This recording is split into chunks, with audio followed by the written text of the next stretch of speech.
Welcome to the Hustler's Manifesto podcast. We jailbreak from toxic hustle culture. We take Hustler back from a belief that bigger is better, security is contingent on compliance, and freedom is reserved for the powerful.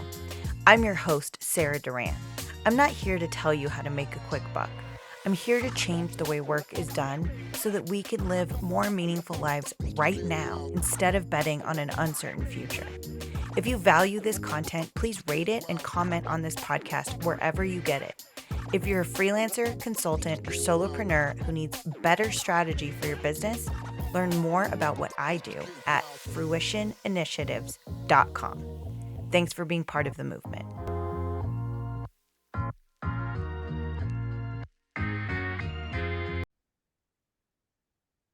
Hi, John.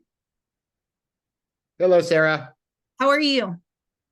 Very well. It's a beautiful but a little chilly Monday in New York City where I live. Amazing. Yeah, it is also a chilly Monday here outside of Denver, which it is. I've been waiting for it to get chilly. I know you have. I know you have.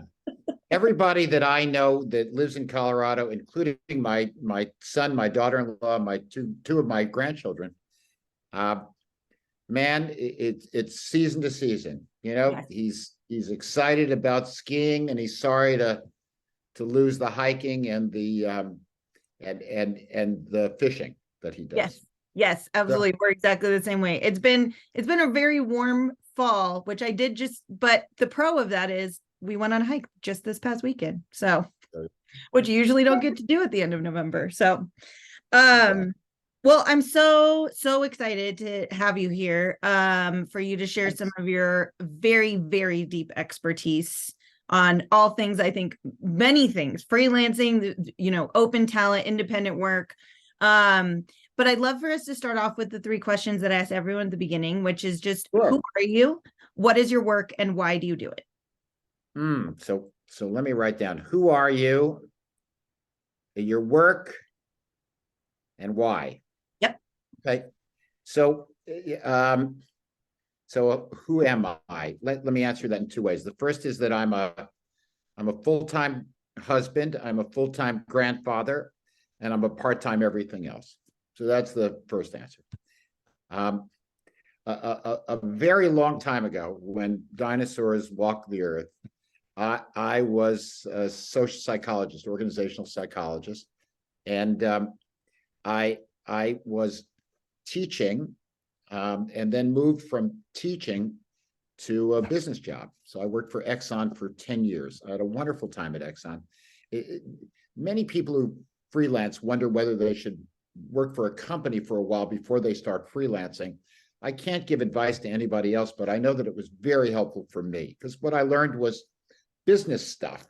I learned what I needed to do to be successful in a business environment. And believe me, as a graduate student in social psychology at a good psychology program, nobody ever teaches you how to work in a business, because nobody wants you to work in a business. They want you to go on and be a prof.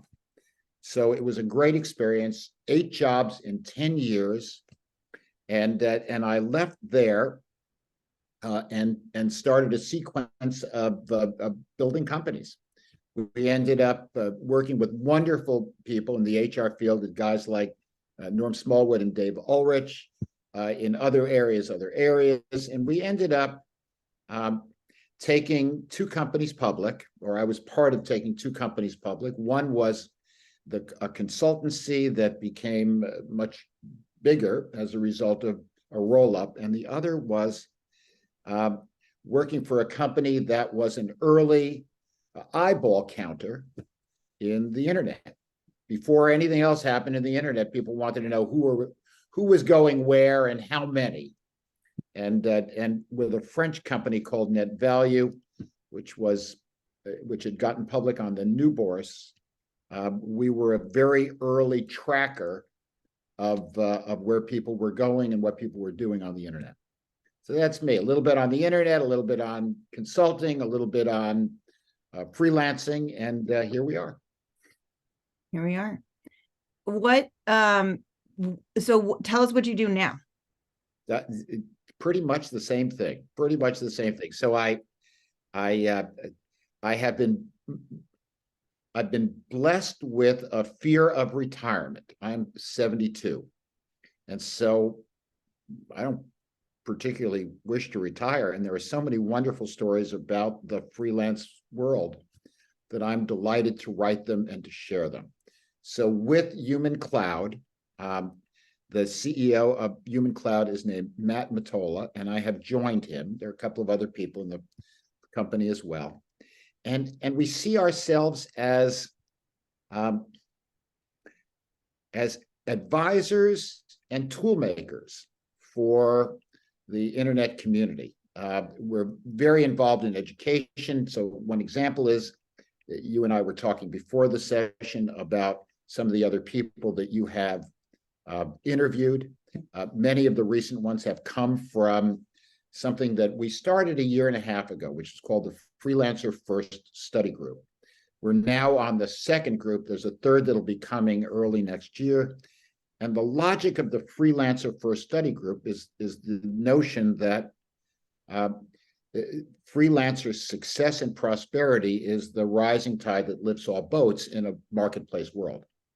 And so we need to get on with helping freelancers be successful and experience that success, which is very tough sometimes when there are so many people on a platform and so few people get work as part of that platform.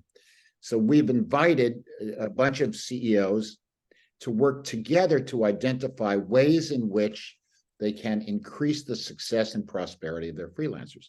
And what we found, Sarah, is that there are kind of three ways of doing that. One is you can increase the intelligence of your freelancers and help them to know how to fish themselves to find work. The second is you can increase the sophistication and the maturity of your clients and help them to see the bigger picture of when freelancers become part of their extended or larger workforce.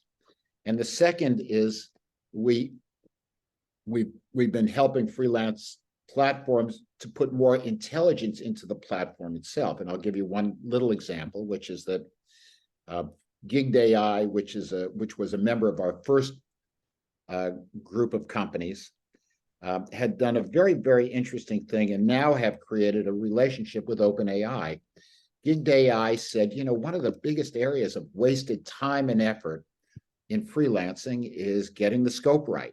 So why aren't we reducing friction by bringing AI into the party and doing a better job of helping clients and helping the platform develop a clear, specific, and operational scope? Well, one of many examples where we're trying to use technology, machine learning, and AI to reduce friction, as on companies Mary Casey would describe it. So we're on the second ring of that. In this particular, in the second tranche of the Freelancer First Study Group, we have 15 companies, of which 10 nations are included, and a mix of areas of importance. And they are working with one another as peer counselors and coaches. We're facilitating that and bringing other expertise to the party. So, for example, in the next month or so, we're going to be joined by Bill Allen, former head of HR for Maersk and Macy's, as well as PepsiCo. And Bill is a dear old friend, and he's going to help us to figure out how to make friends with HR, which is something that not all platforms know how to do. In addition to that, as you pointed out, through Human Cloud, and tell me when to stop, Sarah, because I could talk about this stuff forever. Keep going. One of the things that we're doing with Human Cloud is building tools that help freelancers and freelance solopreneurs, leaders, investors to be more successful. And so one of the most recent was something that we did for Open Assembly. I'm no longer involved in Open Assembly, but I created for them what was called the talented part. What did we call it? The Trusted Talent Partner Award. Do you know that how crazy it is that freelance platforms don't have a way to establish whether their clients love them? We created it. 13 very simple questions. Now, it turns out, I don't think Open Assembly is operating, I'm not sure because I'm not involved with them, but they certainly don't seem to be doing anything with the trusted talent partner right now. So we'll see what happens. Maybe something else will occur over time. But that's one. We've recently created a freelance trend tracker. There's nobody watching the overall trends or the sentiments of the people that are driving the freelancer revolution. And so we thought, gee whiz, why don't we just create a quarterly, maybe it'll turn into a monthly, where we're asking a whole bunch of folks, including Sarah Duran, to answer the question, how do you see the freelance revolution according to these 10 questions, one of which is, how confident is it going to grow? Second of which is, are you looking for money? The third of which is, what do you see as your most in-demand areas? Just basic stuff. We're going to add how involved are you in AI? Those kinds of basic questions that give not only freelance solopreneurs and entrepreneurs, but also investors and ecosystem partners a perspective on how the community sees its next 6 to 12 months. Well, we're excited about that. And now the next thing that we're doing is we're creating a series of one day workshops, usually a half day, for new and recent early stage companies to address a whole bunch of issues. For example, what size and nature of platform do you want? What kind of community are you trying to grow? What is your strategy? What is the tech thesis of your work? I mean, all of those questions that people need to answer on a very thoughtful basis that very often they haven't answered. And right now, because so much of what we're talking about is not over the next couple of years, is likely not to be venture backed, but rather sweat equity backed. Mm-hmm. It's important that people have a perspective. It's important that people kind of have a pretty clear idea and vision of where they're headed and how to get there. So we're excited to support the community. We're excited to be part of the creation of the freelance revolution. And I am personally honored that every once in a while somebody thinks I'm smart enough or old enough to be the godfather of this stuff. Well, there's so much there, John, that I want to touch on. I apologize. No, I think that's like, again, like I said in the very beginning, like you touch like so many different layers of this work that I think having like a one sentence summary of what you do is impossible. So, but there's a lot to dig in on there. I think So I think, as you and I know, some of my most favorite people are in your freelance first group, or maybe the first iteration. Yes. And I've had, conversations with a lot of them about some of these same topics. So what I hear you saying about the work you're doing with Human Cloud around that is, and these 3 levers that you were talking about. So and I sort of sum them up in my mind as training freelancers, training clients, and training the platform. So like to your point about the AI, like how to make the platform smarter. Sure. And I think I am interested in all of those layers, but as you know, the layer that I touch most directly is training freelancers. And so one of my questions for you is, I love the word freelance first, because I think sometimes, especially in some of the larger platforms, the actual freelancer gets lost a little bit. I think that a lot of their strategy and efforts are more quote unquote client facing than freelancer facing. And so I'm curious overall, like in all of these efforts, like how do you and the partners that you're working with think about bringing in the voice of the freelancer in all of these conversations and things that you're thinking about? A wonderful question. Let me talk for a minute about training freelancers, because it's quite an interesting thing, and that is, a year and a bit ago, we did the first. Well, it was pre-Human Cloud, but together with the University of Toronto, my alma mater, we did the first really global survey of freelancers that wasn't selling a particular platform.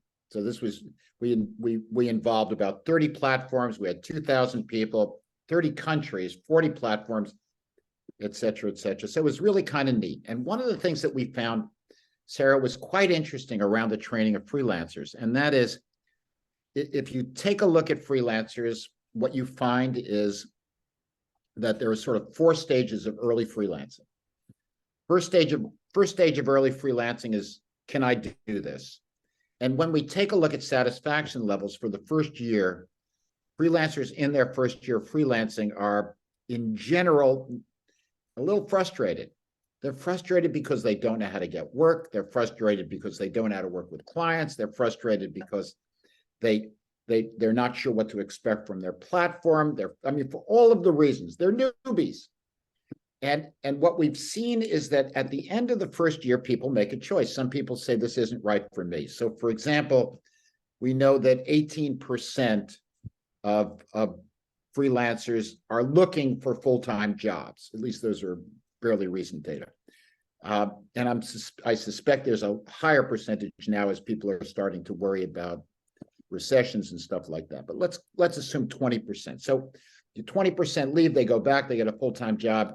The folks that are left figure it out. It takes a year, but they figure out how to be freelancers, as I'm sure, Sarah, you did at some point. And they feel pretty good for the next couple of years. So year 1, I'm frustrated because I don't know how to make this work. If I stick with it, years 2 and 3, I feel pretty good because I do know how to make it work. And then at the end of year 3, I'm stuck again. It's one thing to know how to make it work, Sarah, but it's another to say, this is what I want to do with my life. And many people at the end of the 3rd year say, this is not what I want to do with my life, and they leave again. For those people that remain, motivation, enthusiasm, and confidence goes back up again because they've made the decision that this is what they want to do, and they stick with it. So 4 stages. Stage 1 is, do I know how to do this? Stage 2 is, I do know how to do this, and I'm doing pretty good. But stage 3 is, this really what I want to do? And stage 4 is, yes, this is what I really want to do, and I'm going to continue to do pretty good at it. The challenge for most platforms, Sarah, is that they assume that freelancers are experienced. And first-year freelancers are not. And what we know from some of the data coming out there recently, Steve King and some other folks at Emergent Research who are sharing the data, say over the last couple of years, we've seen a 90% increase between 2020 and 2023 in full-time freelancers, and we've seen a 130% increase in side giggers. So with all of that wonderful growth, there's a positive and a problem. The positive is, as you have more full-time freelancers, you are positioning yourself and your platform to work with enterprise companies. Enterprise companies don't want to work for side giggers because there are conflicts of interest, conflicts of schedule, conflicts of different kinds, because they're side giggers. They're working as moonlighters.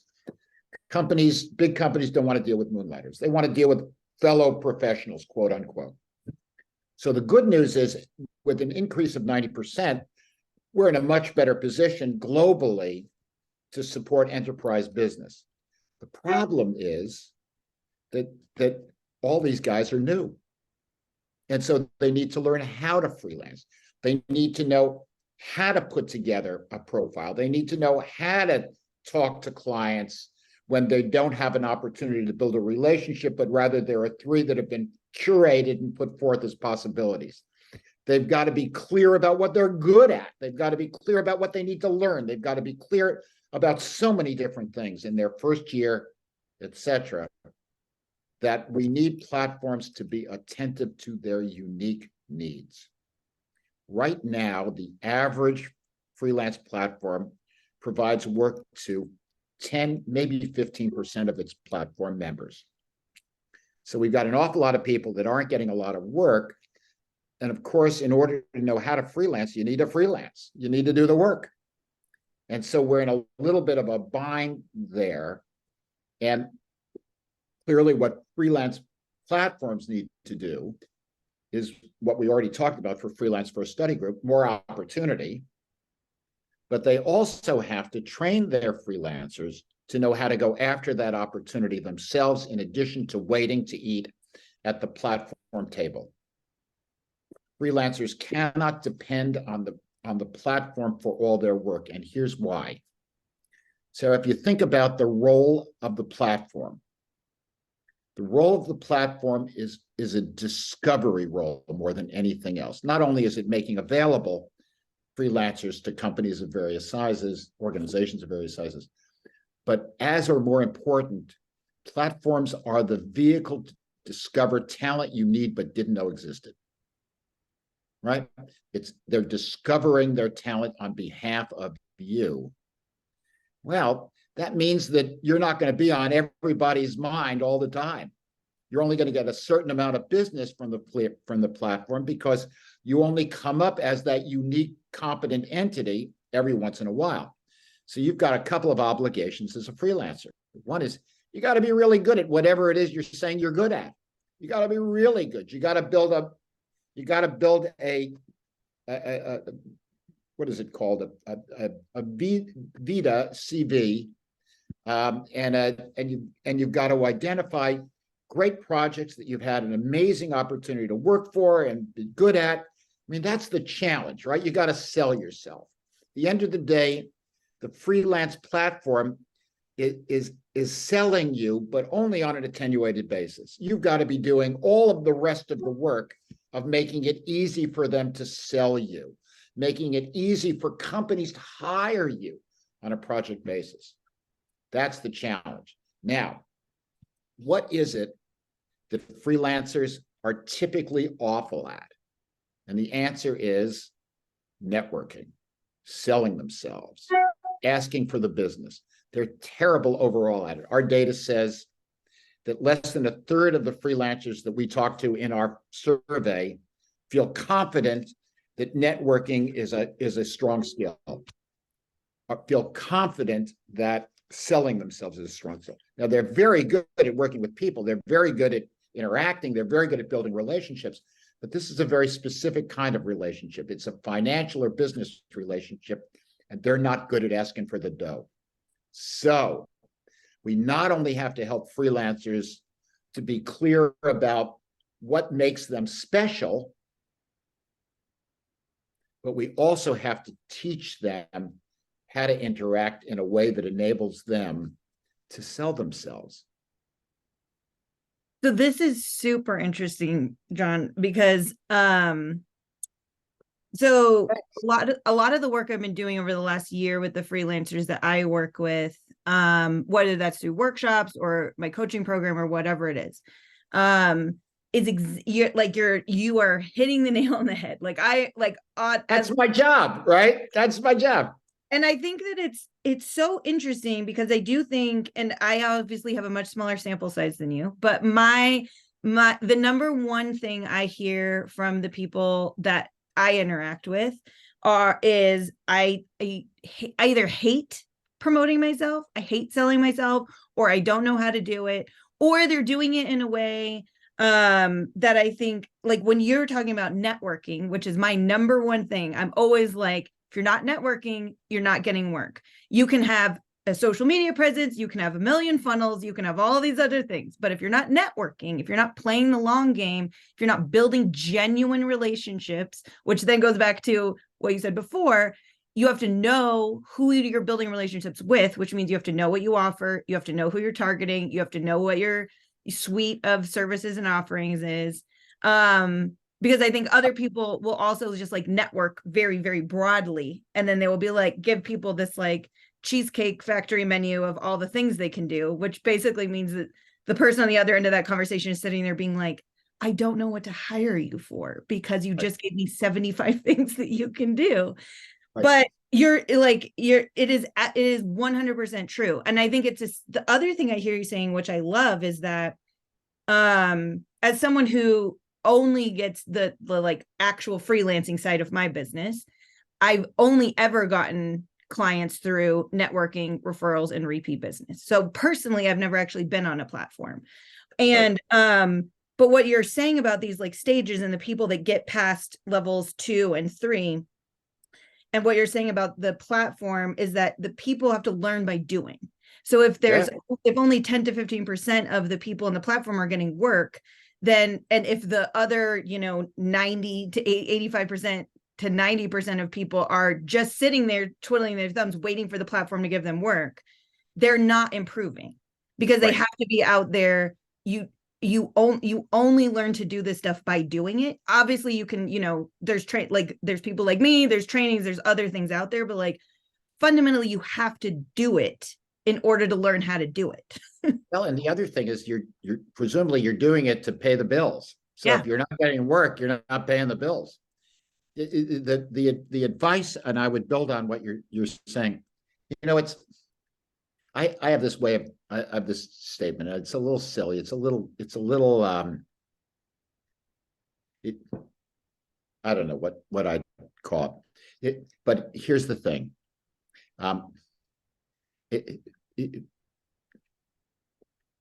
Size doesn't matter. Size doesn't matter in men, and size doesn't matter in freelancing. I've said it. I've said it. You've laid down the gauntlet, John. I have laid down the gauntlet, and the reality is that nobody wants to know the 75 things that you're able to sort of do. People want to know the 2 or 3 things that you can really do, the 2 or 3 things that you have done well enough over and over that you've established yourself as having expertise, not just interest. Nobody's interested in your interest. People want to know, there's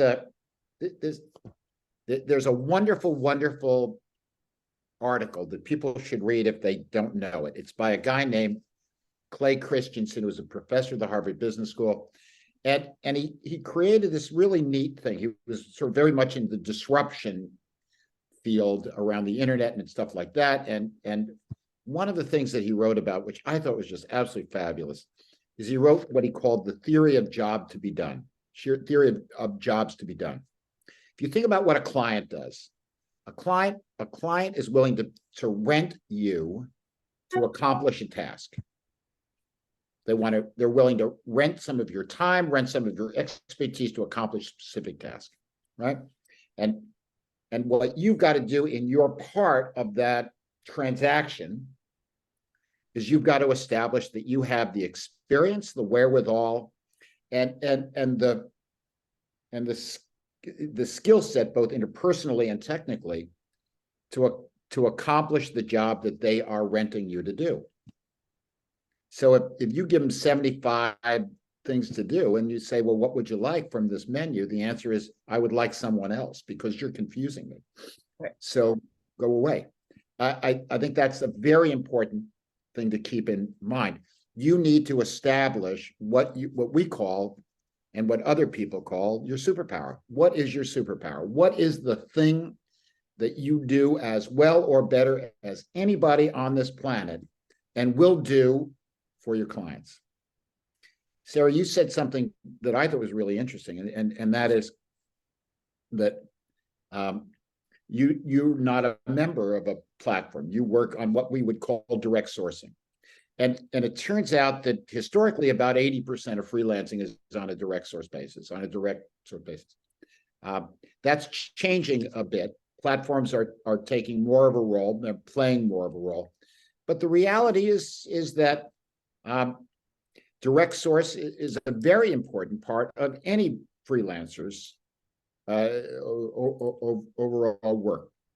And that if you're not, as just a matter of discipline, if you're not talking to freelance clients or potential clients every day, you're not getting better. Mm-hmm. So what we would encourage your freelancers, those freelancers who are listening right now, you need a daily, weekly, monthly, and quarterly plan. What are you going to do and who are you going to talk to every day? What are you going to do and who are you going to talk to every week? What are you going to do, who are you going to talk to every month, et cetera, et cetera. And if you can lay that out, the way in which it avoids some of the worry that freelancers have about networking and about selling and about asking for business is that the less frequently you speak to people, the more it feels transactional and you don't like it. The more often you speak to people, or the more regularly you speak to people, the less it feels transactional and the more it feels like a relationship is building. Try that instead of worrying that, oh my God, I'm only going to call people when I'm out of work, when I no longer have a lot of activity. And then what I'm effectively doing is saying on the phone, will you hire me? Well, that doesn't establish value. The question is, what can I do for you, not what can you do for me? Yeah, it's so true. And the every time, like, as someone who's, I think I'm probably past your stage 4. I'm going on my 9th year of owning my business, and it I get every time I have one of those conversations, let alone every time I do a project for someone, I get clearer and clearer. So, like, to your point, zeroing in on your superpower, that is something that you're starting to experiment with in stage 1. But the more you do the work and the more you have these conversations, like every time I have a conversation with someone, I am narrowing in more and more, not on just what am I best positioned to do, but I'm also hearing what they need. And so then I'm aligning those two things, where then I'm like, I'm speaking directly to them in their words of how they're defining the problem. And then I'm like, oh, okay, I actually am the right person to solve that problem. But the more of those conversations, the more you're crystallizing. It's like it's condensing and condensing and condensing. Yes, and I would add one more piece to what you've just said, and that is, if we're starting to have regular conversations, then one of the regular conversations we can have is, what's happening to you over the next 6 months that I can help with? And so now you're planning. You're one of the things that every business needs is enough of a base of recurring revenue, so you're not freaking out every month. And so one of the things that you can begin to do as you build these relationships with clients is you can begin to say, let's talk about what you're going to need 3 months from now, because I can prepare myself for that. I'll make time for you 6 months from now. Would you like to talk about a team? Well, I've got some other people that can also help you. We can work together to solve your stuff. I will find that other person for you. You don't have to find that person yourself. So there are all sorts of ways. Once you start to see yourself as in a relationship with these folks, there are a variety of additional things that you can do that feel normal, that feel attractive and feel helpful, that begin to reduce your level of worry about your discomfort with networking, your discomfort with asking for business, et cetera, et cetera. Yep. And that key word that you're saying there is relationship, because I think that when people say to me, I hate promoting myself, I'm like, that's not why you're having this conversation. Like, usually going into these and it is a long game. It's a long game, not a short game. You're not cold pitching people. That's not what it is. You're building genuine relationships with people, not based on the fact that, like, I'm going to build this relationship because in 6 months they're going to hire me. Maybe. But they also may be like, I met this amazing person who does this thing that is super specific. And next time I hear about someone who needs that thing, I'm going to be like, oh yeah, I know that person. So it is shifting the way, like, networking is not about looking at people as like walking dollar signs. It is looking at people as humans and building genuine relationships with people. That's right. Not all of them people work. can feel that. Yeah, not everything works. And sometimes people go, I don't want to have a relationship with you. I don't want to talk to you about the next 6 months. You know what? Hey, you win some, you lose some. But the biggest challenge is, as you just pointed out, is understanding that you are creating a problem for yourself if you aren't building a set of relationships, if you're not creating a community of colleagues. Yes, absolutely. Nice. So I'd love to shift gears just slightly. Sure. And because, again, I know that you have sort of your hands on all of the levels of the future of independent talent. So tell us what you're thinking about or looking forward to in 2024. Oh boy. Well, let me talk. I'll just just go through some of the stuff. Okay. I think the first is just a recognition that this is kind of the year, this kind of year coming up, 2024, is really a year where a whole bunch of things come together for the freelance revolution. So we've got more supply, we've got more full-time people, we've got a whole bunch of interesting new tech that's going to reduce friction and increase capability through ChatGPT and all of that stuff. And that will drive not only platform intelligence, as we talked about, but it'll also drive client intelligence in some very interesting ways. Third is we're just seeing a lot of optimism. And you pointed out in our pre-call sort of some of the surveys that I'm doing. And whether you talk about LATAM, whether you talk about France, whether you talk about Germany, whether you talk about the Middle East, the reality is that people understand that there's an additional source of capability that they have the opportunity to tap that provides them with skills that they may not have present but need at a level of cost which is manageable.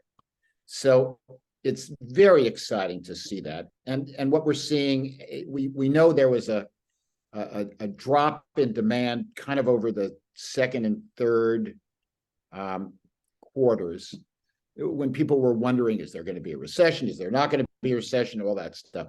But what we're seeing is an awful lot of demand that sort of follows a slow summer and early fall. So people are feeling pretty good about right now about the work coming to them. Sarah, there are one of the things to keep in mind is that freelancing is lumpy. So think about sort of 3 or 4 categories of freelancing. One vertical certainly is tech, another vertical certainly is marketing services, creative services, and a third is independent management consulting. Those are the 3 big categories. And there's a whole bunch of other service platforms like a marketplace for lawyers, marketplace for accountants, a marketplace for wine label designers, a marketplace for sneaker designers. I mean, there's lots and lots and lots of specific marketplaces, and that's the 4th category. And excuse me, what we know is that it's really kind of an interesting time. We're seeing a whole another tranche of platforms coming in, and interestingly enough, without a lot of venture funding. So there's an awful lot of people that are sort of trying to make it happen themselves. And here's the thing that we would say to those guys, and that is, if you sort of think about what the data is telling them, one is there are too many what we would call undifferentiated marketplaces with no real distinctive assets. You know, I mean, one of the problems is who goes to Fiverr, who goes to Upwork, who goes to freelancer.com. They have all sorts of capabilities, but they're also finding that more and more folks are going to their low end than their high end. So as opposed to their professional categories or their enterprise categories, I hire a wonderful woman in Bangladesh who does a really nice job of designing illustrations for a kid's book that I give at the age of 2 to each of our grandchildren. She's wonderful. She's fantastic. I'm paying her more each year, so she's really developing a sort of a middle-class income. But the reality is that it'll always be a low cost. And that's going to be the problem for a Fiverr and Upwork, et cetera. What we know is that many platforms haven't really thought through what makes them special. And what we know, Sarah, is that there are only 2 fundamental strategies. You're either special or you're cheaper. You're either better or you're cheaper. What's happening is in an awful lot of platforms are defaulting to cheaper right now. It's not sustainable. So what we're saying to every platform we know is, what is your superpower? What justifies your presence on the planet? Why is it that a company would need to talk to you? Why is it that an enterprise would want to hire the folks on your platform? what makes you different than so-and-so, so-and-so, or so-and-so. And we're working with a number of platforms to help them do exactly that, which is, have you thought through your business model? Have you identified what makes you unique? Have you identified the reputation that causes people to want to speak to you and work with you? Many of the platforms that we've dealt with really haven't done a very good job of that, and they need to do better because there's just more competition. It used to be, Sarah, up until 2020, you got your share, right? So even if you didn't have a strong reputation, even if you didn't have a strong brand, you were in the market, you were in a country, you got some business. It's a lot tougher now. So you got to understand what makes you special, what makes you unique, what compels companies to want to work with you. That's the first. Second, marketplaces need to discover the right size for their platform. One of the things we know is that it's silly. So there are 59 million people on freelancer.com. I want to say that one more time. 59 million people on freelancer.com. It is slightly larger than the nation of Saudi Arabia. That's okay. Wow. That's very nice, but the problem is he getting the leverage? Is Matt Barry, who runs freelancer.com, is he really getting the leverage of 59 million people? And the answer is, I'm not sure. So as you think about other platforms that say, oh my God, we've got 70,000 people or 50,000 people or 100,000 people, my next question is, how many of those have a hope of getting work in the next 3 years? Because that's your real size. Let's be honest. And so many of these platforms have attracted an awful lot of people who don't even have complete credentials. I mean, one of the companies that we worked with, that we are working with, has 30,000 people that they say are on their platform. I said, how many people are really on your platform? Like, you've got complete information. They say 5,000. How many people have a hope of working in the future? 2,000. So why are you spending time and money worrying about the other 28,000 if you're not helping? Let's instead think about your distinctive identity, your superpower, and then what's the right composition and size of your platform to deliver that. Next, one of the things that we know is that there's more and more direct sourcing. Your point, about half the companies in the US and Europe are interested in some form of direct sourcing. They're interested in some version of a proprietary platform, right? A private talent cloud for their folks. There are companies that do that. Big AI does that. White Lancer does that. Bubty AI does that. Bubty.com does that.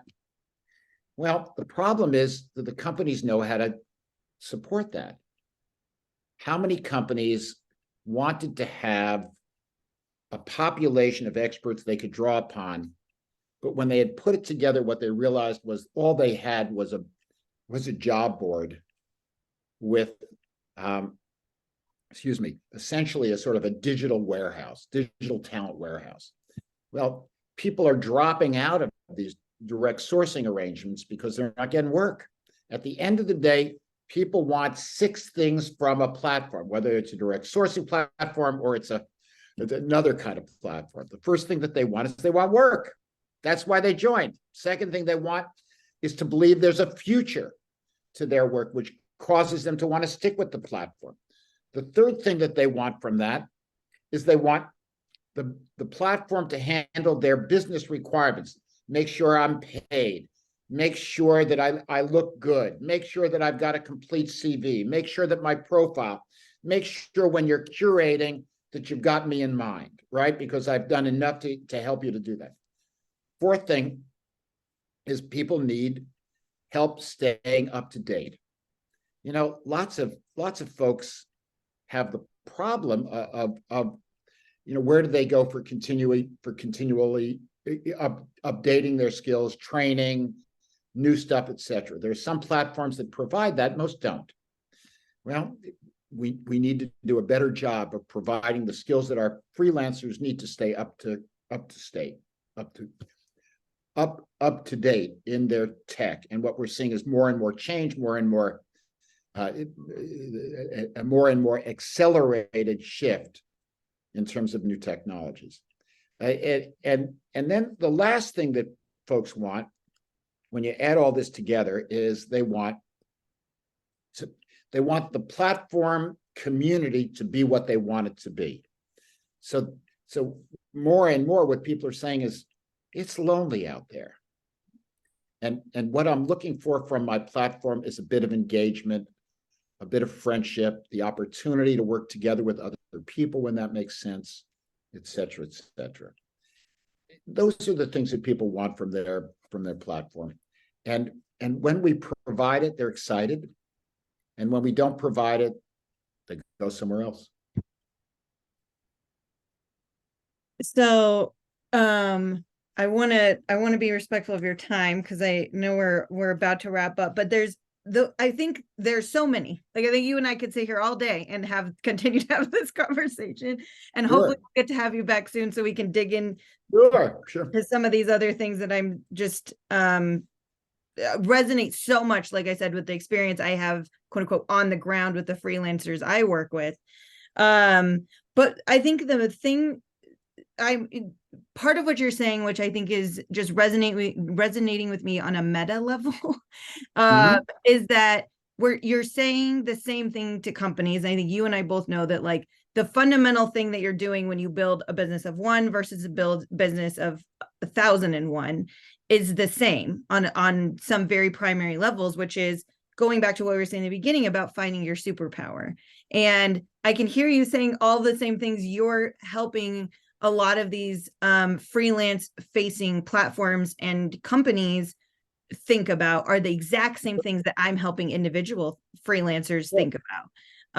Is how are you backwards designing what your business looks like from the people that you want to be serving and the experience you want them to be having, both on the client side and on the freelancer side, which is what I appreciate so much about the work that you do.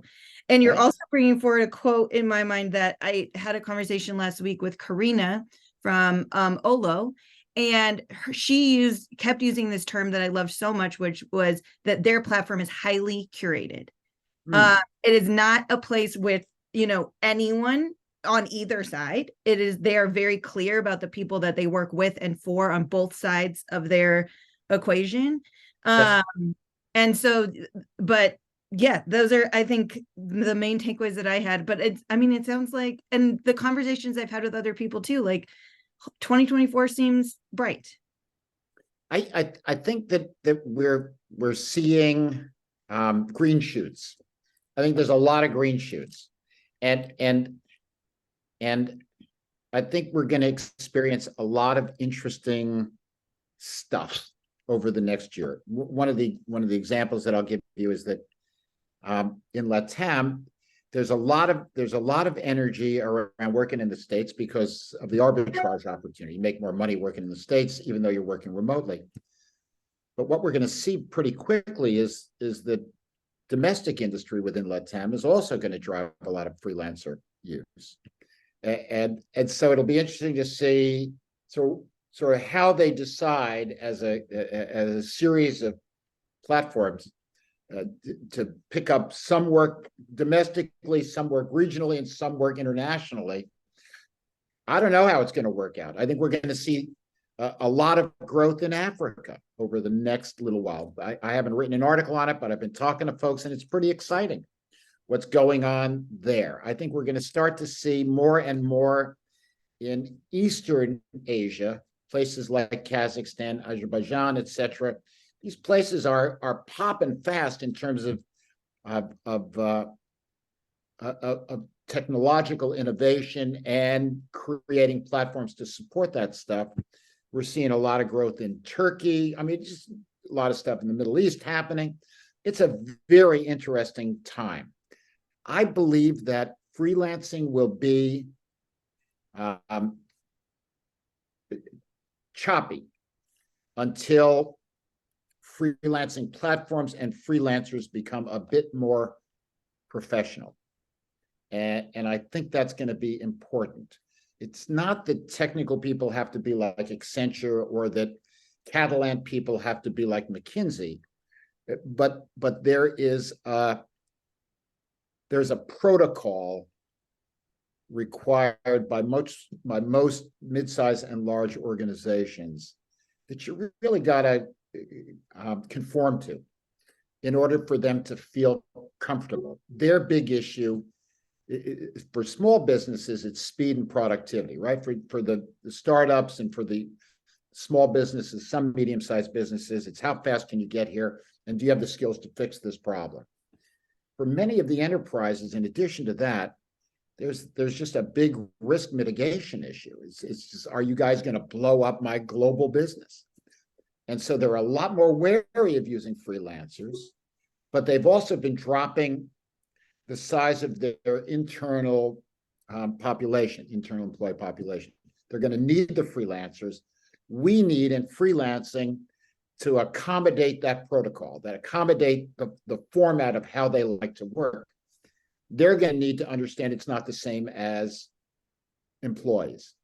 And one of the things that we know is that when you interview freelancers about it, their biggest concern is often the quality of the project manager and the team that they're working with and for. So, for example, our data says that less than 50% of the time, freelancers believe that their clients really know how to work with freelancers. And about less than 50% of the time, these same companies are seen by freelancers as not putting their best foot forward in terms of the project manager working with them, who sort of sees them as kind of a semi-employee. And so you start to get confused about that stuff. Just making sure that the other members of the team are as strong. Many of the freelancers find that the other team members are not as strong as they hope they would be to get the job done within the time and within the budget. So, lots more. Sarah, let's have another call within a couple of months, and we'll dig into some of the other stuff that we've learned. But it's a pleasure to talk with you. It is such a pleasure to talk with you, John. And yes, there's so much. Things move so fast. We'll talk again in a few months and everything will be completely different, right? Well, I appreciate you being here so much and sharing some of your very deep expertise with us. And I'd love for you to tell us, I know you're a contributor at Forbes. Where else can people find out more about all this amazing work that you're involved in? So check out the Human Cloud, certainly. So humancloud.work. Check out humancloud.work trend tracker if you want to learn more about and you want access to our data around what generally is happening in the freelance world. And that data is updated pretty regularly. And other than that, at another podcast near you, right? Great. Thank you so much, John. I really, really appreciate you being here. My pleasure. My pleasure. Thank you, Sarah, for the opportunity to speak to you and to your listeners. Take care.